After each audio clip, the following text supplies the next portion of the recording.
The echo effect, why Murray Walker still defines enthusiasm. For all the millions of words he spoke, his most famous moment was one where he couldn't speak at all. In 1996, as Damon Hill crossed the line to become world champion, the voice of Formula One simply said, "I've got to stop because I've got a lump in my throat." And then, silence. Most of us think enthusiasm is simple, a burst of excitement, a raised voice, a moment of energy, something spontaneous, something fleeting. But the way millions of people learned to experience excitement together, the way passion could travel through a television screen and land in living rooms around the world, the way a moment of drama could become something shared. That shift didn't happen all at once. It grew from the influence of one man who never tried to hide how much he loved what he was watching. This is the echo effect, how the present is subtly shaped by the past. And today, that echo belongs to a motorsport legend and true icon, Murray Walker.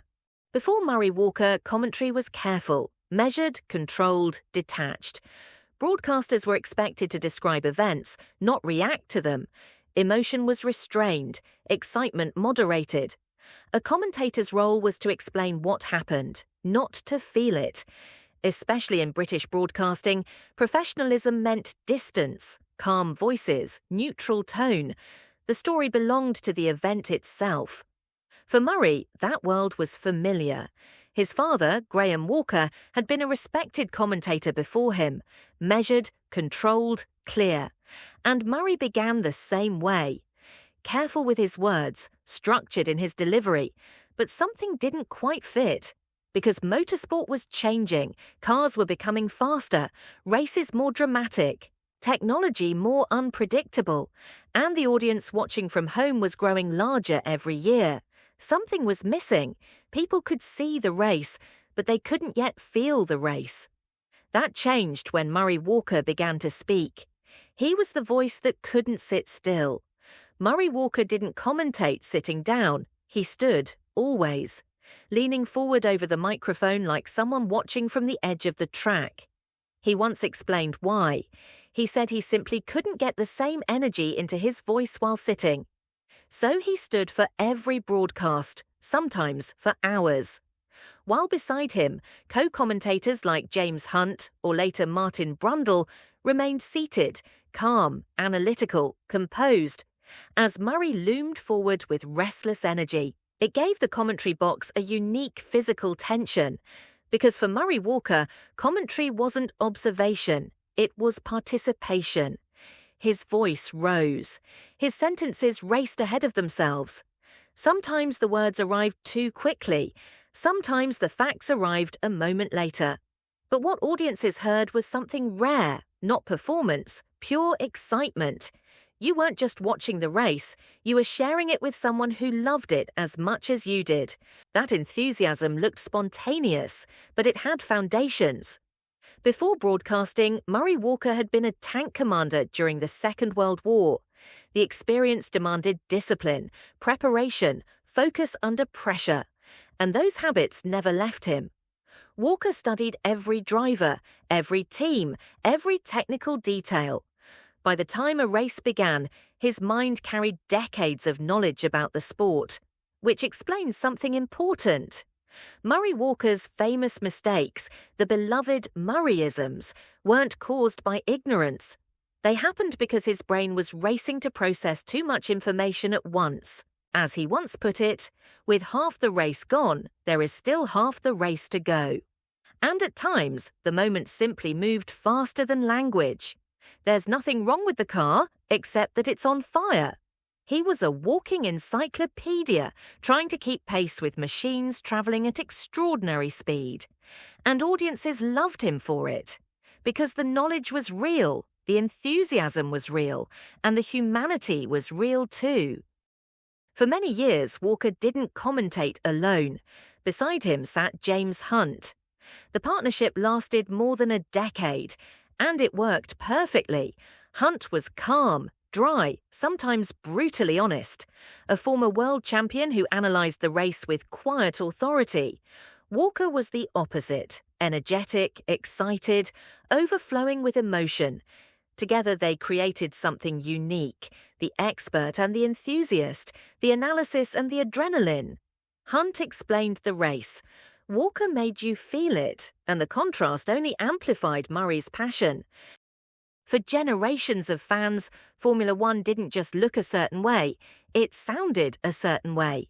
And that sound was Murray Walker. From the rise of drivers like Ayrton, Senna and Nigel Mansell to the constant evolution of the sport, Walker's voice became the emotional lens through which millions experienced racing. Triumph sounded louder, tension grew sharper, disappointment felt heavier. He didn't create the drama, he amplified it. His enthusiasm became the heartbeat of the broadcast. Long before he became the voice of Formula One, Murray Walker worked in advertising. For decades, he wrote campaigns, created slogans, including one famous line, "Opal fruits, made to make your mouth water." Advertising taught him something powerful, how emotion travels, how a single voice can shape how people experience a moment. By the time Walker entered television commentary, he understood instinctively how to sell excitement. Not artificially, but honestly. He knew how to turn a race into something people felt together. And in an era before streaming or social media, millions of viewers did exactly that. Living rooms across Britain, fans across Europe, audiences around the world, all reacting to the same race, all hearing the same voice. But for all the millions of words he spoke, his most famous moment was one where he couldn't speak at all. In 1996, as Damon Hill, a British driver Murray admitted he had a soft spot for, crossed the line in Japan to finally become world champion, the commentator's mask slipped. Murray didn't reach for a grand metaphor. He simply said, "I've got to stop because I've got a lump in my throat." And then, silence. In that moment, he wasn't a broadcaster. He was all of us. What Murray Walker demonstrated was something larger than sport. Enthusiasm has power, not because it is polished, but because it is real. Walker never tried to appear cool. He never pretended to be detached. He loved the sport openly, unapologetically. Even when he became one of the most recognizable voices in motorsport, he still saw himself as a fan first. He was often genuinely surprised when people asked him for autographs instead of the drivers. To Murray Walker, they were the real stars, and that humility never faded. In a world that often rewards composure over excitement, Murray Walker showed that caring deeply about something can be its own form of confidence. Passion didn't need to be hidden, it could be celebrated. The world eventually caught up to something Murray Walker understood instinctively. Enthusiasm is contagious. You cannot manufacture it. You cannot fake it. You can only feel it. And when someone shares that feeling honestly, others feel it too. Murray Walker didn't just describe races. He reminded us what excitement sounds like. Every time a commentator's voice rises with genuine emotion, every time a moment of drama reaches millions of people at once, every time passion matters more than perfection. That isn't coincidence. That is Murray Walker. That is the echo effect, where the present is subtly shaped by the past. If this story resonated with you, please follow. Because real enthusiasm is a spark that keeps the engine running.